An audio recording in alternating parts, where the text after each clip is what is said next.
Rathyatra special Puri স্টাইলে লোভনীয় খাস্তা গজা আমি আপনাদের কাছে আজকে রেসিপিটা শেয়ার করলাম। দেখুন কতটা মচমচে হয়েছে এবং ভেতরটা জুসি। দেখুন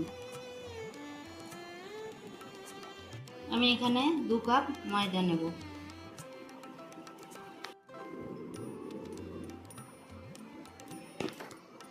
আমি এই চামচে 2 চামচ ঘি নেব।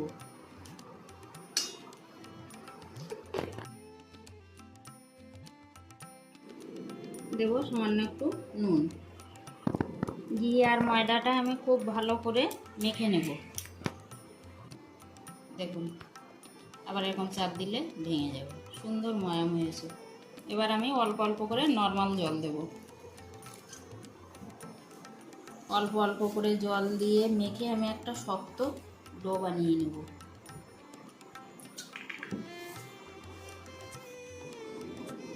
ডোটা রেডি করা হয়ে গেছে। এবার আমি 30 মিনিটের জন্য ঢাকা দিয়ে রেস্টে রাখবো। আধা ঘন্টা হয়ে গেছে, আমি ঢাকনাটা খুলবো। এই যে ডোটা খুব সুন্দর হয়েছে। এখান থেকে আমি কয়েকটা লেচি কেটে নেব। এখানে আমি 1 কাপ চিনি নিচ্ছি, ওই কাপেরই 1 কাপ জল দিচ্ছি। আমি 2টো এলাচ ফাটিয়ে দিলাম, ফ্লেভারটা ভালো আসবে। আমি 5টা লেচি কেটে নিলাম। আমি এখানে নিলাম কর্নফ্লাওয়ার দিয়ে আমি বেলে নেব। আমি বড় করে একটা রুটির মতো বেলে নিলাম। সবগুলো আমি কর্নফ্লাওয়ার দিয়ে বেলে নেব।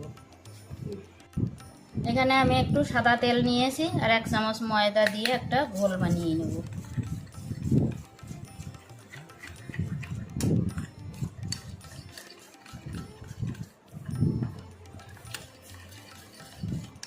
এবার আমি একটা রুটি নিলাম, রুটির গায়ে তেল আর ময়দার যে ঘোলটা বানিয়ে নিলাম এটা আমি পুরো রুটিটার গায়ে মাখিয়ে নেব।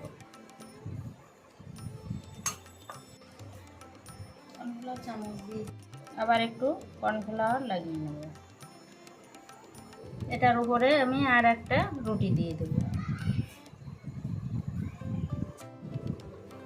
আবার আমি ময়দার ঘোলটা লাগিয়ে নেব। এইভাবে আমি সবগুলো রেডি করে নেব। এবার একটু বেলে নেব। এবার আমি খুব টাইট করে রোল করে নেব।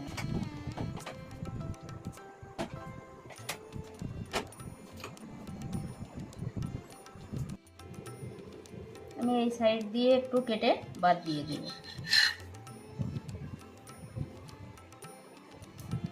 এদিকেও একটু বাদ দিয়ে দেব। আমি একটা করে পিস বার করে নেব। এইভাবে আমি পিসগুলো করে নেব। মুখগুলো খুলে গেলে একটু জল বা তেল লাগিয়ে নিলেই কিন্তু আবার আটকে যাবে। এইভাবে এবার আমি এইভাবে একটু বেলে নেব।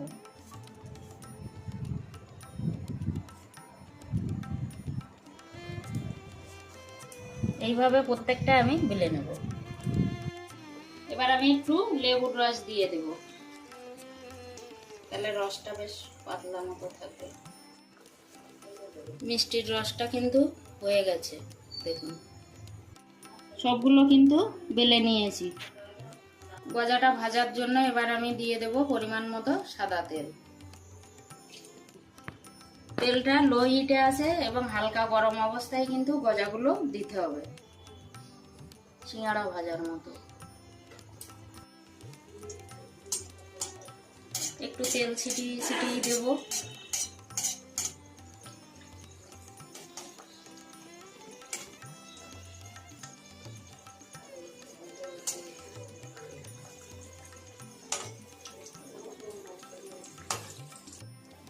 একটু উল্টে দেব।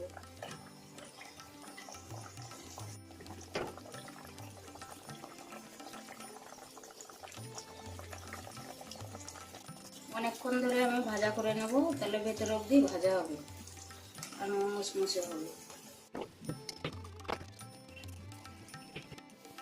দেখুন বন্ধুরা কতটা লেয়ার হয়েছে।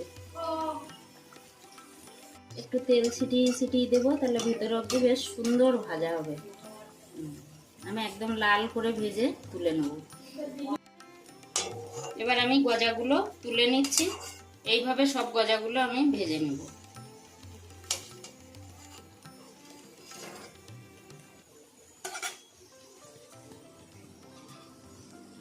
বন্ধুরা গজাগুলো কিন্তু আমি সব ভেজে নিলাম। চিনির রস রেডি করে রেখেছি। এবার গজাগুলো আমি চিনির রসে দিয়ে দেব।